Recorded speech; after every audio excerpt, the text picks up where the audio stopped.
Hello student, आपका हमारे YouTube channel पर स्वागत है। दोस्तों, हम पर्यावरण अध्ययन के बारे में बात कर रहे हैं और आज हम प्रश्नोत्तर के माध्यम से पर्यावरण अध्ययन के जो क्वेश्चन इंपॉर्टेंट हैं और जहां से क्वेश्चन परीक्षा में पूछे जाते हैं उन सभी के बारे में चर्चा करेंगे। और आशा करता हूं कि आपको ये जो क्लास है वो अंत तक देखने पर पूरी तरह से समझ में आएगी और यहाँ से जो भी प्रश्न आपको परीक्षा में देखने को मिलेंगे। तो चलिए हम शुरुआत करते हैं। पर्यावरण अध्ययन का जो पहला प्रश्न है वह है, पृथ्वी का सबसे बड़ा पारिस्थितिक तंत्र कौन सा है। ध्यान दीजिए, बहुत मोस्ट इंपॉर्टेंट क्वेश्चन है। कभी भी इस तरह का क्वेश्चन आता है कि सबसे बड़ा इकोसिस्टम, पृथ्वी का सबसे बड़ा इकोसिस्टम कौन सा है, तो यदि हम इस क्वेश्चन का आंसर देंगे तो हमें सबसे पहले ये जानना होगा कि पृथ्वी का सबसे ज़्यादा भाग क्या है, स्थलीय या जलीय। तो जल जो है वह पृथ्वी के सर्वाधिक भाग पर स्थित है। जब सर्वाधिक भाग पर जल होगा तो इकोसिस्टम भी जलीय अवस्था में ही सबसे ज़्यादा पाया जाएगा। तो इसका जो राइट आंसर हो जाएगा वो हो जाएगा महासागर। तो इसका राइट आंसर क्या होगा? महासागर। नेक्स्ट क्वेश्चन के बारे में बात करते हैं। ओजोन परत का मुख्य कार्य है। देखिए, ओजोन परत हम बचपन से पढ़ते आ रहे हैं कि ओजोन परत सूर्य से आने वाली पराबैंगनी किरणों को समताप मंडल में ही रोक लेती है और हमें उसके हानिकारक प्रभावों से बचाती है। ओजोन परत जो है वो समताप मंडल की निचली परत है। तो ये भी एक क्वेश्चन पूछा जाता है कि ओजोन परत कौन सी मंडल में पाई जाती है। तो ओजोन परत पाई जाती है समताप मंडल में। कौन सी मंडल में पाई जाती है? समताप मंडल में। तो इसका राइट आंसर हो जाएगा बी, हानिकारक यूवी मतलब अल्ट्रावायलेट किरणों से रक्षा करना ओजोन परत का मुख्य कार्य है। नेक्स्ट देखिए, अगला क्वेश्चन है, निम्नलिखित में से कौन सा ग्रीन हाउस गैस या ग्रीन हाउस इफेक्ट के लिए जिम्मेदार है। तो ग्रीन हाउस इफेक्ट के लिए सबसे ज्यादा जिम्मेदार जो गैस होती है, इस क्रम को आप हमेशा याद रखना, कार्बन डाइऑक्साइड, फिर मीथेन, फिर आता है आपका क्लोरोफ्लोरोकार्बन और उसके बाद आता है सल्फर ऑक्साइड और नाइट्रस ऑक्साइड ग्रीन हाउस प्रभाव के लिए जिम्मेदार हैं। तो इसका राइट आंसर हो जाएगा सी, कार्बन डाइऑक्साइड।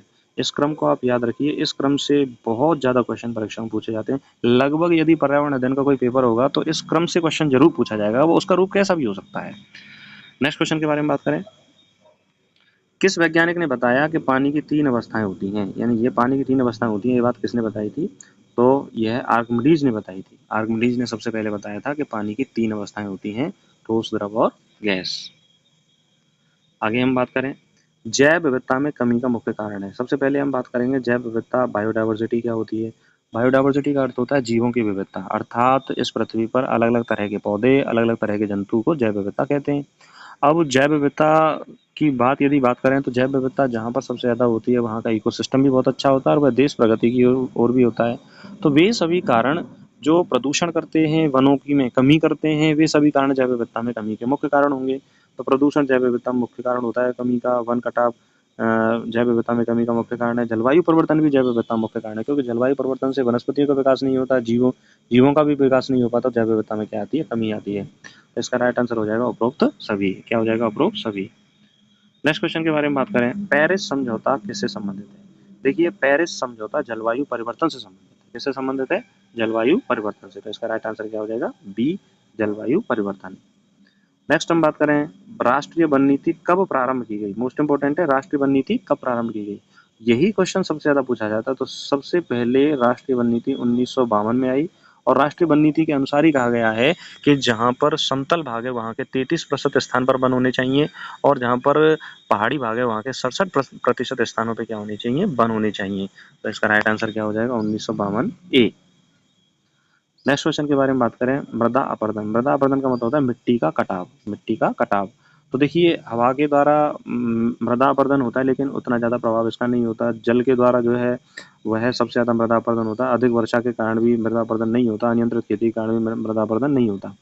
तो इसका राइट आंसर क्या हो जाएगा? बी। तो सर्वाधिक जो प्रभाव पड़ता है वो जल के प्रवाह का सबसे ज़्यादा प्रभाव पड़ता है। तो इसका राइट आंसर क्या हो जाएगा? बी। नेक्स्ट क्वेश्चन के बारे में बात कर रहे हैं, पर्यावरण संरक्षण अधिनियम कब लागू हुआ था। तो देखिए, 1986 में भारत सरकार की संसद ने 1986 में पर्यावरण की सुरक्षा के लिए पर्यावरण संरक्षण अधिनियम को पारित किया था। तो इसका राइट आंसर क्या हो जाएगा? बी, 1986। आगे हम बात करें, निम्न में से कौन सी एक प्रदूषण नियंत्रण विधि है, यानी कि कौन सी विधि के द्वारा प्रदूषण का नियंत्रण किया जाता है। तो जलाशय की सफाई के द्वारा प्रदूषण का नियंत्रण करते हैं, जल प्रदूषण नहीं होगा। वृक्षारोपण के द्वारा वायु प्रदूषण का नियंत्रण किया जाता है। प्लास्टिक के रिसाइकलिंग के द्वारा भी प्रदूषण को रोका जाता है। तो इसका राइट आंसर क्या हो जाएगा? डी।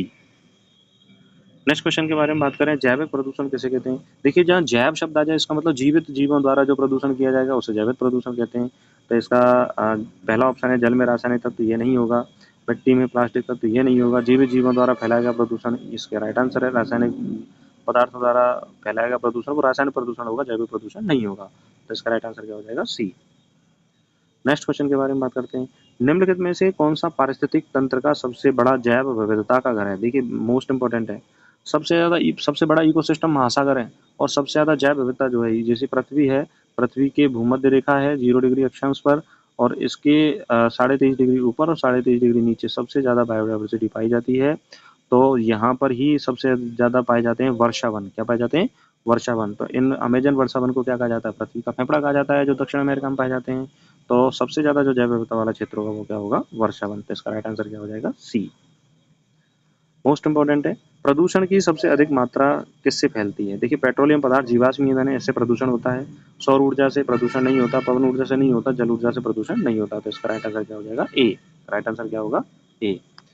नेक्स्ट क्वेश्चन है, निम्नलिखित में से कौन सा प्रोजेक्ट बाघ यानी कि बाघों से संरक्षण से संबंधित है? प्रोजेक्ट कौन सा प्रोजेक्ट है जो बाघों के संरक्षण से संबंधित है?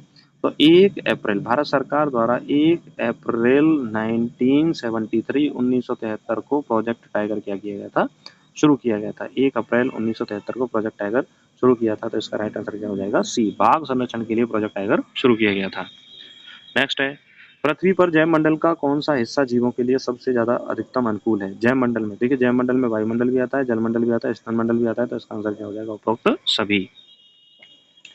नेक्स्ट है, देखिए बहुत अच्छा क्वेश्चन है ये, यहाँ पर थोड़ा सा घुमा के पूछा है कि कौन सा गैस सौर ऊर्जा को फंसाकर पृथ्वी का तापमान बढ़ाती है?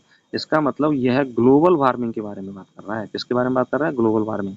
और ग्लोबल वार्मिंग कौन फैलाता है? ग्रीन हाउस गैसें, जिसमें सबसे ज्यादा ग्रीन हाउस गैस कौन सी होती है? कार्बन डाइऑक्साइड, फिर उसके बाद मीथेन, और उसके बाद आती है क्लोरोफ्लोरोकार्बन, और उसके बाद आती है आपकी सल्फर डाइऑक्साइड, नाइट्रस ऑक्साइड, ये सभी आती हैं। तो यहाँ पर देखिए कार्बन मोनोऑक्साइड ऑप्शन में है, ये आंसर नहीं है। ऑक्सीजन नहीं है। देखिए कार्बन डाइऑक्साइड नहीं दे रखा, मीथेन दे रखा है, तो ये आंसर हो सकता है। नाइट्रोजन नहीं है, तो इसका राइट आंसर क्या हो जाएगा? सी।